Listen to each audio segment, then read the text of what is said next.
এবারের বিশ্বকাপে বাংলাদেশের অভিজ্ঞ ক্রিকেটার দুইজন, সাকিব আল হাসান এবং মাহমুদুল্লাহ রিয়াদ, অথচ দুইজনই হয়েছেন সুপার ফ্লপ। দুই অভিজ্ঞ ক্রিকেটার কেউই প্রত্যাশার সিকিভাগও পূরণ করতে পারেননি। বিশ্বকাপ মিশন শেষে দেশে ফিরেছে বাংলাদেশ দল।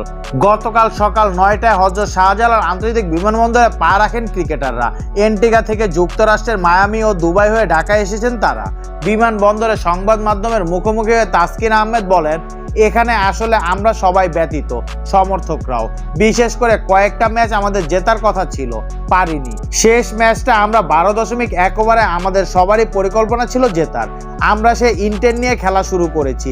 একটা পর্যায়ে যখন দেখলাম যে হবে না 12 ওভারে, তখন স্বাভাবিকভাবে জেতার চেষ্টা করা হয়।